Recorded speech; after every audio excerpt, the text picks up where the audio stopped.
Delta Airlines, most people's favorite airline in the US. They currently have elevated offers on their American Express cards.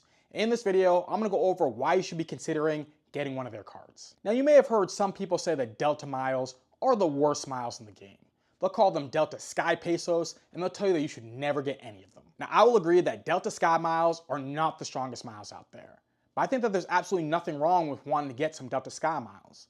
And the way that the majority of people redeem their points and miles, getting Delta Sky miles and redeeming them will probably end up being a good fit for their situation. So first, let's look at the elevated offers on the Delta credit cards. On the personal side, the Delta Gold card has an elevated offer of 80,000 miles, whereas normally it ends up being 50,000 miles after you hit the minimum spending requirement. Now, I think that this is a really good offer because the annual fee is waived in the first year. It would be hard for you to find a card that has no annual fee that gives you the same level of value that this card will be giving you from the welcome offer. I mean, you're looking at over $1,000 in value just from hitting the minimum spending requirement without having any annual fee attached. Because if you redeem the 80,000 Delta Sky miles for the roughly 1.4 cents per point in value that the miles give you for domestic travel, well, then you should get yourself over $1,000 in value. Plus, also, this card has a $100 Delta Stays credit where you can use this card to book a hotel stay through Delta's hotel portal. This, to me, may end up being the best welcome offer for a personal card that has either no annual fee or they don't have to pay the annual fee for in the first year. Now, the second card we're going to look at is going to be the Delta Platinum card. Now, this card has a 90,000 point elevated offer as compared to its normal 60,000 point offer. This card doesn't have the annual fee waived in the first year, so you will have to pay the hefty $350 annual fee that is attached to this card. This card has a few credits to help offset the annual fee. It also comes with a Delta Stays credit, except for with this card it ends up being $150 versus the $100 one that comes with the Delta Gold card, and then it has a rideshare credit of $120 and then a $120 Resi credit. Now, both the rideshare credit and the Resi credit are broken up into $10 a month, and it is use it or lose it. And the last personal card we're going to look at is going to be the Delta Reserve card. Now, this is going to be a card for someone who is loyal to Delta and wants to get access to the Delta Sky Club lounges. When it comes to the best lounges that you can access in the US just from having a credit card, it's going to be the Delta Sky Club lounges. They are far greater than the United Club lounges and like 10 steps higher than the Admirals Club lounges from American Airlines. Way more food and drink options and also way better quality. Now, with this card, you don't get unlimited access. They did change that rule, I believe it was last year. Now you only end up getting 15 visits per year, unless you spend, I think it's $75,000 a year on the card. Then you get unlimited access, but it's not worth doing that. The elevated offer on the Delta Reserve card is 100,000 Delta Sky miles after you hit the minimum spending requirement. But this card does have a very hefty $650 annual fee attached to it. But in classic American Express fashion, they have some credits to help you offset it. With this card, you also get a Resi and rideshare credit, except for the Resi credit ends up being $240, broken up into $20 each month, and then the rideshare credit is still $120, again broken up into $10 each month. Now, with the different credits that come with these Delta cards, you do have to register beforehand, so make sure you do that before you just run out and start using these cards. And then also, when it comes to the Delta Reserve card, it comes with a companion pass that can end up being pretty valuable if you end up using it on the right trip. And also, what's great about having any of these Delta cards is that if you have one of these Delta cards, you get a 15% discount when you are redeeming miles for a Delta flight. And what's great about the elevated offers for these three cards is that you have 6 months to be able to hit the minimum spend, whereas most cards usually give you about 3 months to hit the minimum spend. So whether you need to hit the $3,000, $4,000, or $6,000 minimum spend, having 6 months to be able to do that is, I think, a reasonable amount of time for the vast majority of people. But if you want to know my recommendation for the cards, I would say that the Delta Gold card is the best offer right now out of these three cards. Not only do you not have to pay an annual fee for the first year, but also you get quite a bit of miles and a Delta Stays credit, plus the minimum spending requirement is the lowest for the Delta Gold card. Now, the second card would be the Delta Platinum card, and the last would end up being the Delta Reserve card. And funny enough, the way that I list the best card to go for when it comes to these elevated offers is the way you'd actually want to apply for them anyways because of the family language that is connected to American Express cards. Now, how that works is that if you applied and got approved for the Delta Gold card, well, then you could also apply and get approved for the Delta Platinum card and the Delta Reserve card. But if you applied and got approved for the Delta Reserve card, you'd be ineligible for getting the welcome offer for the Delta Platinum card or the Delta Gold card. So it would make sense to want to start at the lower part of the family and then work your way up, just in case you want to apply and get approved for one of these other cards later on in the future and not have to worry about not being able to get a welcome offer attached to it. So if you're strategic like myself, it would make the most sense to go with the Gold card first, but it also makes the most sense to go with the Gold card first because it has the best offer. Now, if you're interested in getting one of these Delta cards during their elevated offer, and you also want to help support the channel, check out my links in the description box down below. If you do decide to use any of my links, it does really help me out, and I'll be incredibly thankful for your support. Now, not only do the Delta personal cards have elevated offers, but also the business cards do as well. So if you're someone who has a business and is trying to stay low when it comes to their 524 status to be able to get other Chase cards, well then check out the Delta business cards because they have similar offers, only they're a little bit higher.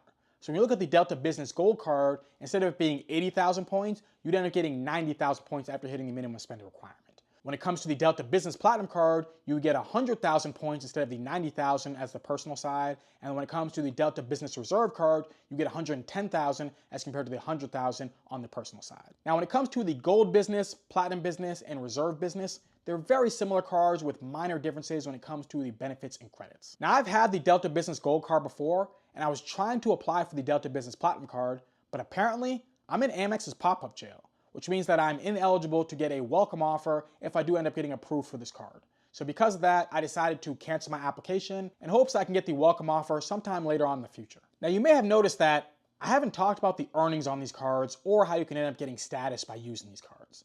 And the reason for that is because when it comes to the earnings on these cards, they are terrible earner cards. Outside of hitting the minimum spend for the welcome offer, there's going to be very few instances where you're going to want to use any of these cards for a meaningful purchase. A lot of banks offer us cards hoping that we will get the cards, use those cards, but then not pay attention to any other cards out there. Because if you decide to look at other cards out there, you'll realize that using your Delta card, whether it is the Gold, the Platinum, or the Reserve card, will only result in you earning less points or less value. But if you happen to pay attention and see that there's other cards out there, like if you traded out all of your spend on one of the Delta cards for the American Express Gold card, the Gold card's gonna work out much better for you. Now, this isn't just a knock on Delta cards. Most airline cards are not good cards, but people get them and put all of their spend on them because they are familiar with the airline. And when it comes to status, I may make an entire video in the future going over airline status. But just know this, it is not worth pursuing. If you do get it naturally, then yes, you can end up getting a good amount of value from airline status. This is not me saying that airline status is not valuable. But if you have to go through certain hoops to try to get yourself airline status, step back and ask yourself the question, what are you getting from that airline status? You'll probably realize if you ask yourself that question, there's not very much. Like if you look at what it takes to get the lowest status with Delta, the benefits you're going to be getting from that is going to be pretty much the same benefits you would get from getting the Delta Gold card.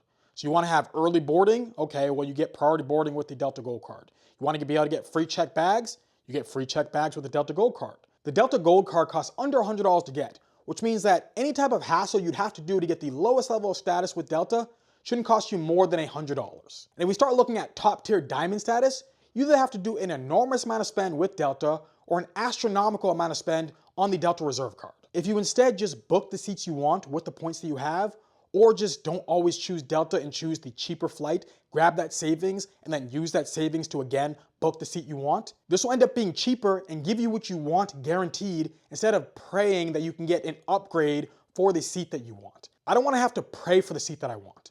I book the seat that I want. This is how I'm able to fly better than 99.99% of people in the world.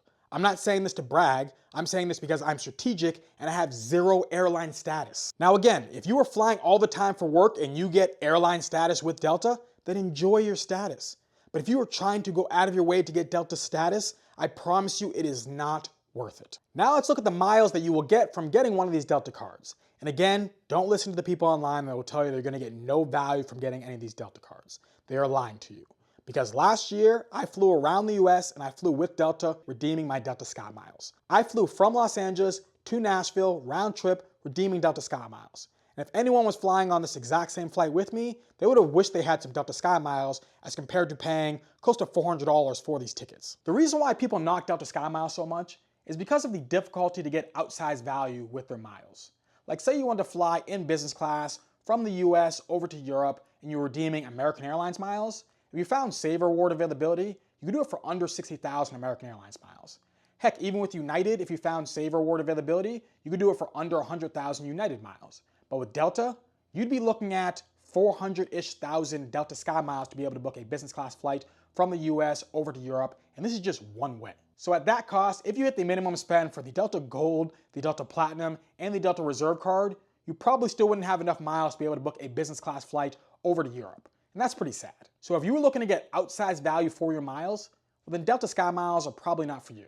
There are some instances where you can get outsized value for your Delta Sky Miles that I'll go over a little bit later on in the video, but most common ways of redeeming Delta Sky Miles will not give you outsized value. But where Delta shines is with domestic economy travel. Now, as I said at the top of the video, Delta is the best airline in the US. And I don't know about you, but I don't want to have to pay out of pocket for all of my domestic flights if I can't find award availability for specific dates that I'm trying to travel. And in these instances, Delta Airlines is the way to go. A couple of years ago, I spent close to $2,000 on domestic flights.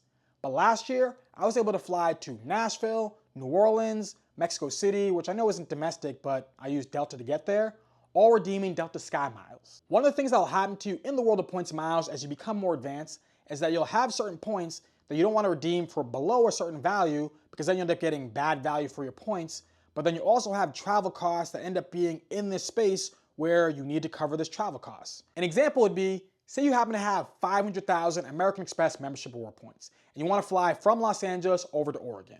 And the only ways you can see to fly there without having to do stops would either be with Alaskan Airlines or Delta Airlines. You don't see any partner award availability to be able to book this trip, and the round trip cost would end up being $500. At this point, you would wish you had Delta Sky Miles, because sure, you could grab onto 50,000 American Express membership reward points and then use American Express's travel portal to be able to book this round trip flight. But you would tell yourself if you did that, this ends up being a bad redemption for your membership reward points because 50,000 membership reward points can get you a business class flight all the way over to Madrid. So if you're not going to redeem the 50,000 membership reward points for a round trip economy flight over to Oregon because you can book a business class flight over to Madrid, you're still left with a $500 travel cost.